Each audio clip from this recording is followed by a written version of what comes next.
யாரெல்லாம் பெருமானார் ஸல்லல்லாஹு அலைஹி வஸல்லம் பிறப்பின் மூலமாக மகிழ்ச்சி அடைந்தார்களோ அவர்களுடைய வாழ்வு மிகச்சிறந்ததாக உயர்ந்தது. சகோதரர்களே, பெருமானார் ஸல்லல்லாஹு அலைஹி வஸல்லம் அந்த ரஹ்மத்தான பார்வைப்பட்ட மக்கள், பேச்சு கேட்கப்பட்ட மக்கள், ரசூலுடைய வருகை நடந்த மக்கள், அத்தனை உள்ளங்களும் இல்லங்களும் மிகச்சிறந்த அளவுக்கு உயர்வை பெற்றன. முக்கியமாக குறிப்பாக பெருமானார் ஸல்லல்லாஹு அலைஹி வஸல்லம் அருமையான துணைவிமார்கள், நமது தாய்மார்கள். அதிலே உம்மு ஹபீபா ரலியல்லாஹு அன்ஹா, அபூ சுஃபியான் என்ற ஆரம்ப கால எதிரி, பெருமானார் ஸல்லல்லாஹு அலைஹி வஸல்லம் அவர்களுக்கு சொல்லனாத துயரங்களை கொடுத்த எதிரிகளில் அபூ சுஃபியானும் ஒருவர். நல்ல மனிதர் தான், ஆனால் லாத்துஸா சிலைகளின் மீது தீராத மோகம் கொண்டு அஞ்ஞான பழக்க வழக்கங்களுக்கு அடிமைப்பட்டு கிடந்த தலைவர்களில் அவரும் ஒருவர். முஹம்மது ரசூலுல்லாவுடைய கொள்கை பிடிக்காததன் காரணமாக ரசூலுல்லாவையே பிடிக்காமல் போனார். அபூ சுஃபியான் கடுமையான விரோதத்தை கொடுத்திருக்கக்கூடிய அந்த நேரத்தில் தான் உம்மு ஹபீபா ரலியல்லாஹு அன்ஹா அவர்களுக்கும் பெருமானார் ஸல்லல்லாஹு அலைஹி வஸல்லம் அவர்களுக்கும் திருமணம் செய்யப்படுகிறது. உம்மு ஹபீபா அபூ சுஃபியானுடைய மகளாக இருந்தார்கள். எந்த அளவுக்கு பெருமானார் ஸல்லல்லாஹு அலைஹி வஸல்லம் அவர்கள் மீது நேசமும் பாசமும் பாராட்டினார்களே, ஆனால் ரசூல் ஸல்லல்லாஹு அலைஹி வஸல்லம் அந்த மனவாழ்க்கைக்கு பிறகு தன் தந்தை இருக்கின்ற வழி தீய வழி என்பதை ஆணித்தரமாக உணர்ந்தார்கள். கொள்கை ரீதியிலே தனக்கும் தன் தந்தைக்கும் சம்பந்தம் இல்லை அப்படின்ற அந்த ஒன்றுல உறுதியாக இருந்தாங்க. ஒரு முறை மகள் மீது ரொம்ப பாசத்தின் வெளிப்பாடாய் அடிக்கடி வந்து பார்ப்பார் உம்மு ஹபீபாவை. அப்படி உம்மு ஹபீபாவை வந்து பார்க்கின்ற நேரம் அவராக மகள் என்ற அந்த உரிமையை எடுத்துக்கொண்டு ஒரு ஓரத்தில் வைக்கப்பட்டிருந்த ஒரு விரிப்பை வெளியிலே உருவி அதை விரித்து கீழே உட்கார போகிறார். உடனே உம்மு ஹபீபா ரலியல்லாஹு அன்ஹா, லா தஜ்லிஸ், அதுல உட்காராதீங்கன்னு சொல்லி சொன்னாங்க. அதுல உட்காரக்கூடாது நீங்க, அது வந்து பெருமானார் ஸல்லல்லாஹு அலைஹி வஸல்லம் அவர்களுக்கு உண்டான விரிப்பு. அது பெருமானார் அவர்கள் உட்காருவதற்காக நான் வைத்திருக்கக்கூடிய விரிப்பு, அதில் நீங்கள் உட்காரக்கூடாது என்று சொன்னார். ஏன் என்று அப்பாவித்தனமாக மகளை பார்க்கும்போது, இன்னக முஷ்ரிக்குன், நீங்க ஷிர்க் வைக்கக்கூடிய நஜீஸ் என்று சொன்னார். பச்சையா சொல்றதாக இருந்தா சிறுநீர் கழிச்சிட்டு கழுகாத ஆளு நீங்க, அந்த முஹம்மது ஸல்லல்லாஹு அலைஹி வஸல்லம் உயர்வான விரிப்பில் நீங்கள் அமர்வதை நான் விரும்ப கிடையாது என்று சொல்லி அந்த விரிப்பை புடுங்கி விடுவார். சகோதரர்களே, பெற்று வளர்த்து ஆளாக்கி சீராட்டி பாராட்டி தோளிலும் மார்பிலும் போட்ட தந்தையை விட சத்தியத்திற்கு அவர்கள் கட்டுப்பட்டார்கள். முஹம்மது ரசூலுல்லாஹி ஸல்லல்லாஹு அலைஹி வஸல்லம் அந்த வாழ்க்கையை, அந்த சத்தியத்தின் வாழ்க்கையை அவர்கள் பெற்ற தாயை விட தந்தையை விட மேலாக நினைத்தார்கள். ஆய்வாளர்கள் இப்படி எழுதுவார்கள், அபூ சுஃபியான் இஸ்லாத்தை தழுவுவதற்கு ரெண்டு பிரதானமான காரணம்.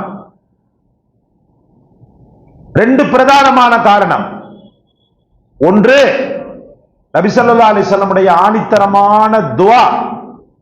அதற்கு பிறகு இந்த சம்பவம். அப்படியே அவமானப்பட்டு உள்ளே சென்று வீட்டிற்கு சென்று விடுவார். சென்ற உடனே யோசிப்பார், நான் பெற்றெடுத்த என்னுடைய மகள், நான் பார்த்தேன்னு சொன்ன அடங்கி ஒடுங்கக்கூடிய என்னுடைய மகள், ஒரு திருமண பந்தத்திற்கு பிறகு ஒரு வார்த்தைக்கு சத்தியத்திற்கு கட்டுப்பட்டு பெற்ற தந்தையே கேள்வி கேட்கக்கூடிய அளவுக்கு, புறக்கணிக்கக்கூடிய அளவுக்கு ஆனாரேயானால் அவர் அந்த அளவுக்கு வைக்கப்பட்டிருக்கிறார். பெருமானார் ஸல்லல்லாஹு அலைஹி வஸல்லம் அவர்களால் நேசிக்கப்பட்டுக் கொண்டிருக்கிறார். என் மகள் தகப்பனின் பாசத்தை விட மேலாக கணவரின் பாசத்தை, இன்னும் சொல்ல போனால் சத்திய பிம்பத்தின் பாசத்தை அவர் பெற்றுக் கொண்டிருக்கிறார். ஏன் அது ஹக்காக இருக்கக்கூடாது அப்படின்ற ஒரு சின்ன சலனம் ஒன்று ஏற்படுகிறது. இன்னொன்னு பிரதானமான காரணமாக முஹத்திஸீன்கள் எழுதுவது என்னண்டா, ஒரு முறை ஃபாத்திமா ரலியல்லாஹு அன்ஹா சின்னஞ்சிறிய குழந்தை, உங்களுக்கு நான் ஏற்கனவே சொன்னதுண்டு, காபத்துல்லாவின் தூண்களை பிடித்து விளையாடி கொண்டிருப்பார்கள். அப்போது அபு ஜஹல் ஷைத்தானிய கூட்டம் என்ன செய்யும் என்று சொன்னா, நேரடியாக பெருமானார் ஸல்லல்லாஹு அலைஹி வஸல்லம் அவர்கள் மீது எதிர்ப்பை காட்ட துணியாத அந்த பேடிகள் சின்ன குழந்தையிட்ட தன்னுடைய வீரத்தை காட்டும்.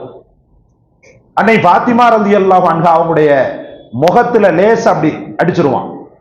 அப்படியே சின்ன பிள்ளை இல்லையா, சிவப்பாயிடும் முகமெல்லாம். தந்தையிட்ட ஓடி வருவாங்க. தந்தையிட்ட ஓடி வந்து, தந்தையே என்னை அவர் அடித்து விட்டார் என்று சொல்வார்கள். அப்ப பெருமானார் ஸல்லல்லாஹு அலைஹி வஸல்லம் என்ன பண்ணுவாங்கன்னு சொன்னா, அபு சுஃபியான் எதிரிதான், அபு சுஃபியான் எதிரிதான், ஆனாலும் நியாயமான ஒரு மனிதர் என்பதை பெருமானார் ஸல்லல்லாஹு அலைஹி வஸல்லம் உணர்ந்திருந்தாங்க. அந்த பெரியவாப்பாட்ட போய் சொல்லு அப்படின்னு சொல்லுவாங்க. அந்த பெரிய தந்தை நிற்கிறார் அல்லவா, அவரிடத்தில் போய் சென்று சொல்லு அப்படின்னு சொல்லுவாங்க. அங்கே சென்று ஃபாத்திமா ரலியல்லாஹு அன்ஹா சொல்லும் போது, அந்த குழந்தையை தூக்கி கொண்டு அபூஜஹல் கிட்ட போய், உன்னை எப்படி அடிச்சாரோ அதே போல நீ அடிமான்னு சொல்லுவாங்க.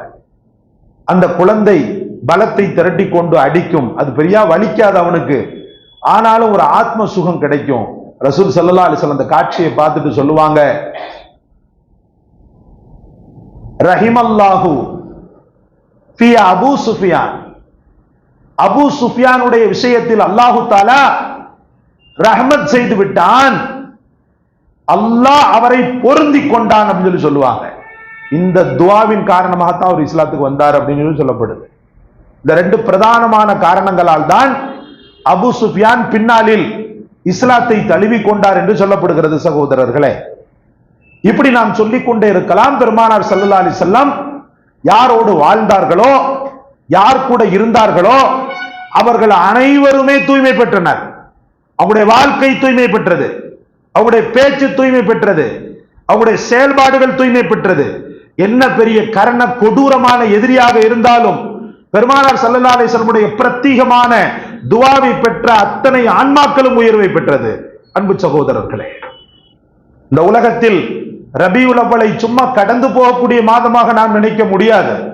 காரணம், இந்த உலகத்தில் சத்திய தூதர் இல்லை என்று சொன்னால் அல்லாஹ் ரப்பல் ஆலமீன் நமக்கு அறிமுகம் செய்திருக்க முடியாது, அறிமுகப்படுத்தி இருக்க முடியாது, குர்ஆன் நமக்கு வந்திருக்காது.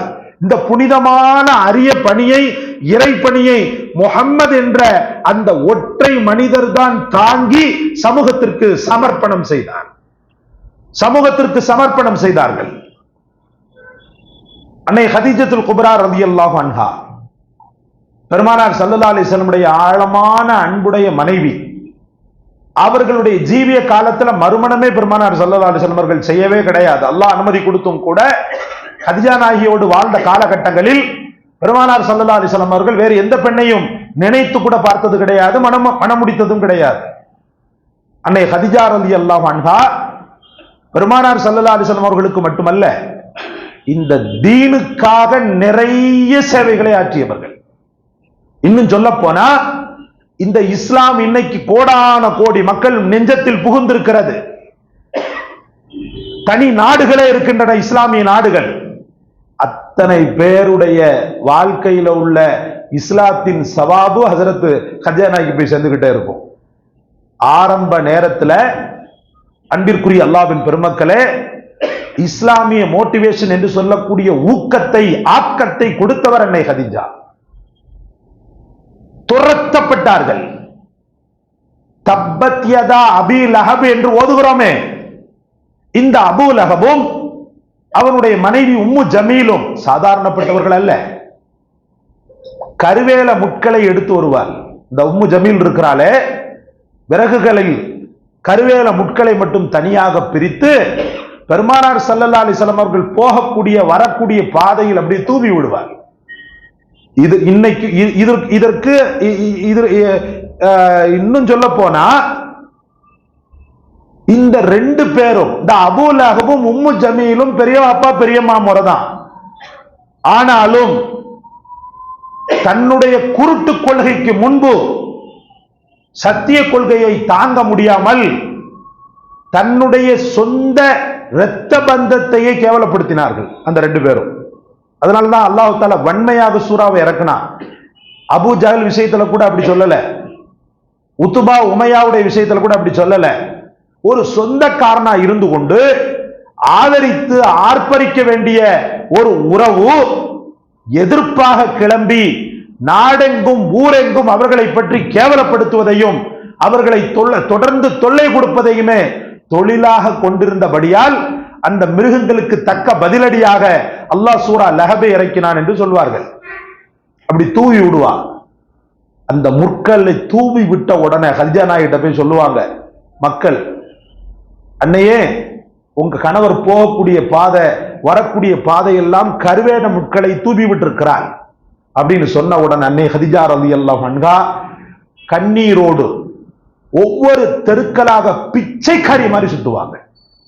ஒவ்வொரு தெருக்களாக எங்கே முட்களை அவள் போட்டிருக்கிறாள் என்பதை பார்த்து பார்த்து பொறுக்கி பொறுக்கி பொறுக்கி அந்த இடத்தை சுத்தம் செய்வதை தன்னுடைய வாழ்க்கையில் ஒரு முக்கிய பங்காகவே வைத்திருந்தாங்க. ரசூல் ஸல்லல்லாஹு அலைஹி வஸல்லம் அவர்களுக்கு ஒரு சின்ன துரும்ப கூட அவர்கள் அனுமதித்தது கிடையாது சகோதரர்களே.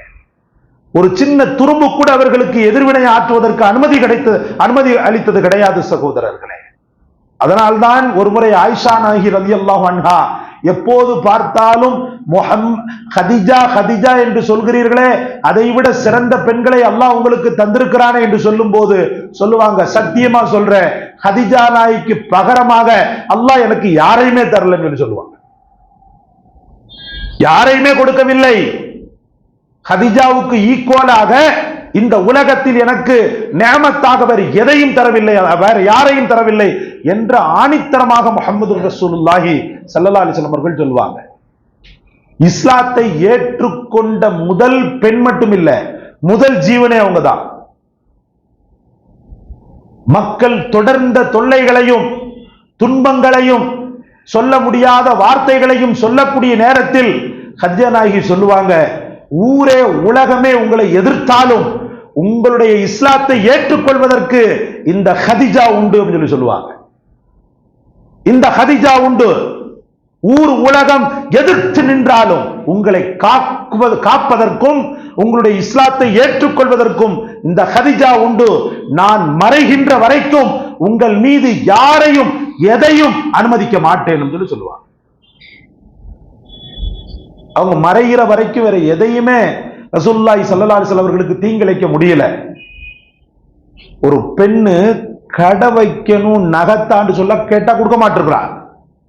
கணவன் தான் கேட்கிறான், எப்பா எவ்வளவு காலம்தான் இந்த கடையில போய் நான் வேலை பார்க்கறது, காலங்காலமா கிடக்கிறேன், கேவலமா நடத்துறான் அந்த பாவி, நானும் ஒரு சொந்த கடையை வைக்கணும், கௌரவமா வாழணும், நம்மள்ட்ட இருக்கிற நகையில ஒரு 4 பவுன் 5 பவுன் நீ வச்சுக்கோ, ஒரு 5-6 பவுன் எனக்கு கொடு, நான் அதை வித்து காசாக்கி நானும் ஒரு சொந்தமா வியாபாரம் பண்ண போறேன்னு சொல்லி சொல்லக்கூடிய கணவனுக்கு மத்தியில நகைக்கு தர்றதா?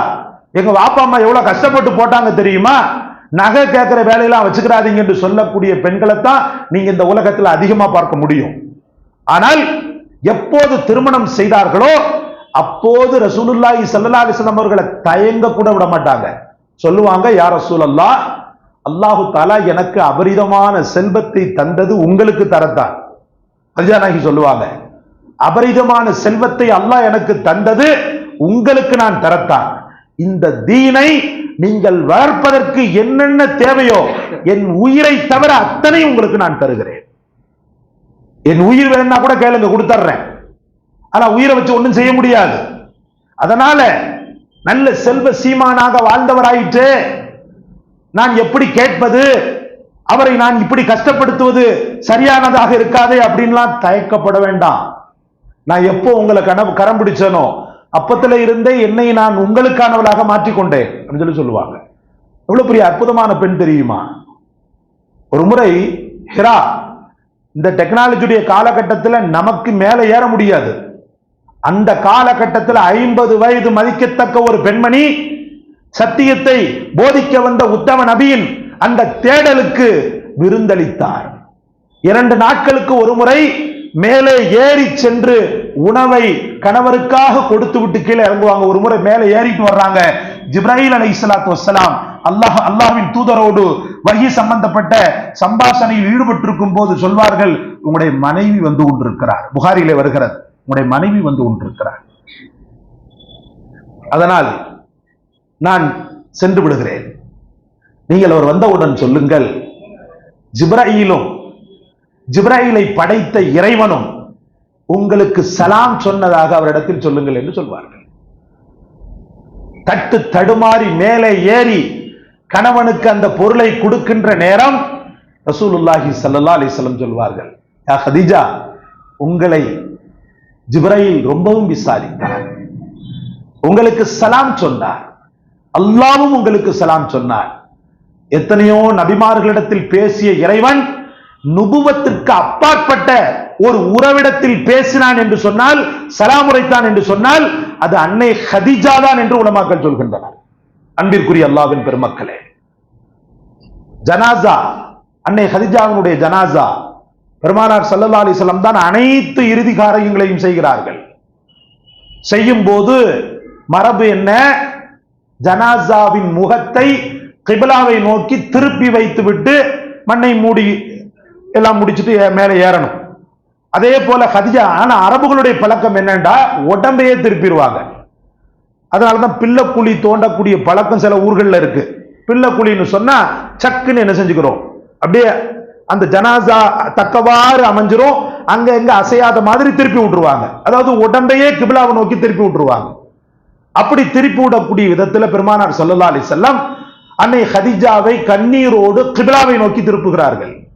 கிப்லாவை நோக்கி திருப்பி விட்டு மேலே எழும்புகிறார்கள். கிப்லாவை நோக்கி செல்லக்கூடிய முகம் திரும்பவும் வானத்தை பார்க்கிறது. திரும்பவும் பெருமானார் ஸல்லல்லாஹு அலைஹி வஸல்லம் அவர்கள் கிப்லாவை நோக்கி முகத்தையும் உடம்பையும் திருப்புகிறார்கள். ஆனாலும் திரும்பவும் அங்கே நேராக பார்க்கிறது. என்ன சோதனை என்று திரும்பவும் என்ன செய்கிறார்கள், மூன்றாவது முறை கிப்லாவை நோக்கி திருப்புகிறார்கள். 3 முறையும் வானத்தை நோக்கி பார்க்கிறது. கையறு நிலையை பெருமானார் ஸல்லல்லாஹு அலைஹி வஸல்லம் அவர்கள், இறைவா இது என்ன சோதனை, தீனுக்காக அத்தனையும் தாரை வார்த்து கொடுத்த என் மனைவியினுடைய முகம் கிப்லாவை நோக்கி வைக்கப்பட்டால் திரும்ப திரும்ப ஏன் வேறொரு திசைக்கு மீள்கிறது என்று மனம் சஞ்சலிக்கும் போது அல்லாஹ் ரப்புல் ஆலமீன் ஜிப்ராயில் மூலமாக உணர்வை அல்லாஹ் தந்தான். உங்களுடைய முகம், உங்களுடைய மனைவியினுடைய முகம் இருக்கிறது அல்லவா, அந்த முகம் பரக்கத்தானது. கிப்லாவை நோக்குகிறதோ நோக்குகளையோ மண் பட்டுவிடக் கூடாது என்பதற்காக அல்லாஹ் ரப்புல் ஆலமீன் அதை பாதுகாக்கிறான் என்று ஜிப்ராயில் அலைஹிஸ்ஸலாம் அவர்கள் உள்ளுணர்வாக வகி அறிவித்ததாக நம்ம பார்க்கிறோம். அன்பிற்குரிய அல்லாஹ்வின் பெருமக்களே, இப்படி பெருமானார் ஸல்லல்லாஹு அலைஹி வஸல்லம் வாழ்வியலில் பெருமக்கள், அதிலும் குறிப்பாக அவர்களுடைய மனைவிமார்கள் செய்த தியாகங்கள் கொஞ்ச நெஞ்சம் அல்ல. அத்தனையும் அவர்கள் பெருமானார் ஸல்லல்லாஹு அலைஹி வஸல்லம் அவர்களுக்கு சமர்ப்பித்துத்தான் இந்த தீன் ஒரு பெரும் சாம்ராஜ்யத்தை எட்டியது. அன்னை ஆயிஷா ரலியல்லாஹு அன்ஹா 18 வயது 18 வயதில் தான் நாம் நம்முடைய மகளுக்கு திருமணம் செய்து வைப்போம். இன்னும் சொல்ல போனால் 18ஐ தாண்டி 21 வயதில் தான் திருமணம் செய்து வைப்போம். ஆனால் அல்லாஹ்வின் தூதர் ஸல்லல்லாஹு அலைஹி வஸல்லம் அவர்கள் இந்த உலகத்தை விட்டு பிரியும் போது அன்னை கதீஜா, அன்னை ஆயிஷா ரலியல்லாஹு அன்ஹா அவர்களுடைய வயது வெறும் 18. அதற்கு பிறகு மறுமணம் அவர்கள் நபியினுடைய மனைவிமார்கள் மறுமணம் செய்ய முடியாது. தீனுக்காக தன்னை அர்ப்பணம் செய்தார்கள். உலக சாம்ராஜ்யத்திலே ஹதீஸ் கலை வல்லுநர்களிலேயே மிகச் சிறந்தவர் அபூ ஹுரைரா ரலியல்லாஹு. அப்படிப்பட்ட அபூ ஹுரைரா மஸ்ஜித் நபவியில ஒரு ஹதீஸ மக்களுக்கு எடுத்து சொல்லுவதற்கு முன்பு என்ன செய்வாங்கன்னு சொன்னா, ஹஜ்ரத் ஆயிஷா நாவினுடைய வீடு இருக்கிறது அல்லவா, ரசூல் ஸல்லல்லாஹு அலைஹி வஸல்லம் அடங்கப்பட்டிருக்கிறாங்களா, தான் ஆயிஷா நாவினுடைய வீடு. அந்த ரூமுக்கு பக்கத்துல ஒட்டி உட்கார்ந்துக்குருவாரு. உள்ள இருந்து சவுண்ட் வர்ற மாதிரி அந்த சவுண்ட கேட்கிற மாதிரி உட்கார்ந்துக்குருவார். உட்கார்ந்துட்டு சொல்லுவாங்க, ஒரு ஹதீஸ் முன்னாடி, யா உம்மி, தாயே, சத்தியத்தின் திருத்தூதரின் மனைவியே, எங்களின் தாயே, இஸ்மாயி யா ரப்பத்தல் ஹுஜரா, இந்த அறையினுடைய உரிமையாளரான எங்களுடைய தாயே, இப்ப நான் அந்த ஹதீஸ சொல்ல போறேன்.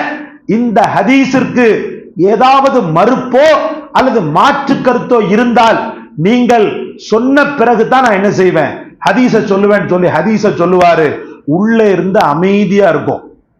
அந்த ரூம்ல இருந்து சவுண்ட் வராது. ஏன்னா பாத்திலான விஷயம் சொல்லப்பட்டா உடனடியாக பதில் கொடுத்துருவாங்க. அப்படிலாம் ஒண்ணும் கிடையவே கிடையாது. ரசூல் ஸல்லல்லாஹு அலைஹி வஸல்லம் இப்படி செய்யவே கிடையாது, நீ சொல்வது முற்றிலும் தவறானதுன்றத சத்தியத்தை என்ன செய்வாங்கன்னு சொன்னா ஹஜ்ரத் ஆயிஷா உள்ளே இருந்தே சொல்லிடுவாங்க.